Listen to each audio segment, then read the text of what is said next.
Alright,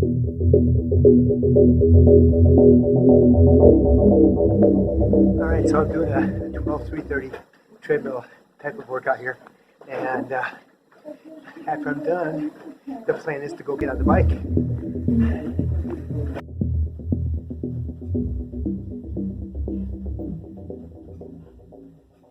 That's my Broken Arrow shirt from 2 years ago. It's helping to inspire me today to make this happen and to get on top of things, because I now have till October 1st.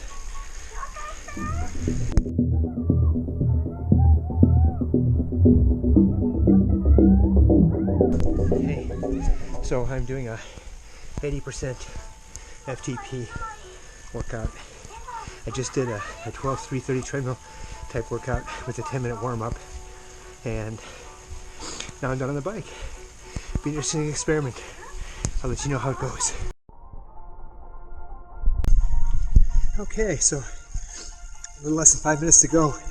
So less than 15% of my work interval to go.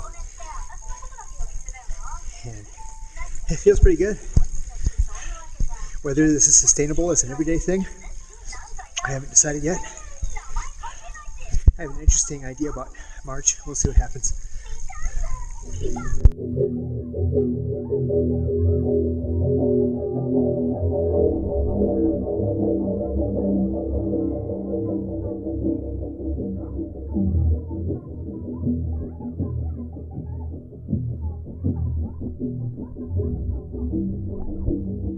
Alright, I'm on the treadmill day 2. We're going to see how this works out. I did a 10-minute warm-up and a 12-3-30 treadmill style workout yesterday, and it was actually pretty decent. And I followed it up with 35 minutes at 80% after a 5-minute warm-up on the bike.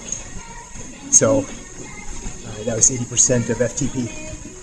So we're going to see if this is sustainable by doing it 2 days in a row and seeing how I recover. On the treadmill, halfway through my 12% at 3 miles an hour. I got 15 minutes to go. Not doing too bad. Heart rate's mellow. When I get on the bike later, I'll have a better idea how my legs have recovered. So, okay, that was step 1 of the backward brick. A brick is a triathlon training protocol where you do your bike ride and then you do your run, and it's to help prepare you for running with fatigued legs. I'm doing a backwards brick where I run with strong legs and then go and do the ride with the weak legs, because I'm trying to go for a just below threshold effort on the bike, and that will give me some training effect that would be applicable to my VK, my vertical kilometer, when I do it this summer. Hopefully we can make it October 1st. That's what it's been delayed to now, and I was excited about June, but now I had some mixed feelings when they first sent me the email, and then I was like, you know what, that gives me more time to train, and I can just step back a little bit here and work on the basics, the fundamentals, which is something that I've been missing in the past, because usually by the time I'm strong enough to train, it's like the last 20 weeks, whatever, and I just got to crank. So now I don't have to really get into serious training until like May. So I'm May, June, somewhere in there. And this way I've got plenty of time to work on the basics and develop some of the fundamental muscle patterns and chemical pathways and neural pathways that I'll need for this. So now the idea here is to minimize the transition, and last time I made the transition in like 7.5 minutes or so, but I'm not measuring the time today, but I am still going to try to move quickly as I transition into the ride. So I'll check you down there and talk to you in a bit. Down to the basement to ride the trainer. Oh, I'm wearing the hat because it's like 50 degrees in the garage and in the basement, and I just trimmed my hair so it's kind of chilly, and I like the hat. So anyway, see you in a minute. The sun behind me here. I noticed in the video I looked at yesterday that I'm like a silhouette here with the sun. Now I need to fix that, and that's okay. We'll get a light in here if we leave this on a regular basis, right? Anyway, I'm getting my Zwift set up here. It's been about 7-ish minutes, so I didn't do quite as fast as yesterday, but I've been talking to you, which is something I haven't done yesterday. Let's see what we got here. Boom, boom, boom. There's the stride, and that's what it wants to do because the stride's upstairs, like all happy and stuff, because it just got done. And let's see if we can do this. Do the training here. Let's see if it's synced to my training peaks. And there we go. Yep, my 35 at 80%. And let's see. You know what? I like to do something flat today, so we'll do Tevis-Fugit and ride.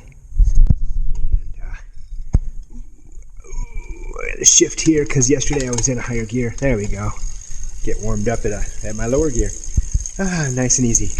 Okay, I'm gonna check back in here in just a little bit, and we'll see how I'm feeling. So far, so good. But it's a long haul. 35 minutes at 80% FTP.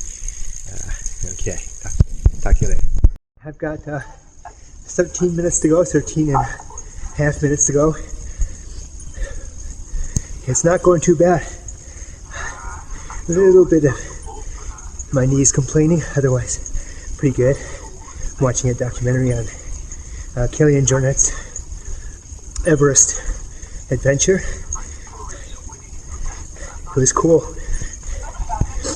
being in the barrel hut with him for Elvis Race 2013. Overall, humble dude. Okay, so 3.5 minutes left. Doing great, almost. I mean, I stuck with the watts. I didn't adjust it. Good. 175 watts average here for 35 minutes. A pretty constant RPM. I haven't shifted, so you know, and Killian, going back to that. Some of his exploits, the stories, his results and stuff is what got me into trail running in the first place, and helped inspire me to focus on VK as the vertical kilometer. I always wanted to do the rut, and finally when I did it 2 years ago, and I came in way overtrained, and I was so sad. But I did good at the Broken Arrow. Gonna do it again, hopefully.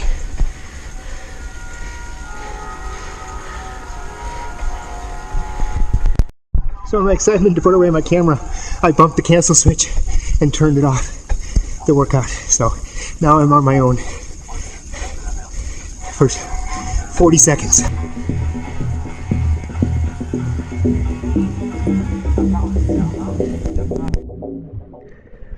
Well, thanks for hanging out with me for a few minutes as I went through 2 days of a back-to-back brick training cycle. First of all, a 10-minute warm-up on the treadmill leading to a 12-3-30 treadmill style training, and then for a total of 40 minutes. And then I changed into my bike clothes and ran downstairs, got on the trainer, and did a 35 minutes at 80% of FTP, functional threshold power, a measurement of your bike. It's basically the ability that, the amount of power that you could sustain for a solid period of time. I think it's like 20 to 40 minutes, somewhere in there, which for me is around 220. So 80% of that is 175 watts. And it's a pretty good workout, as you'll see, in watching the videos.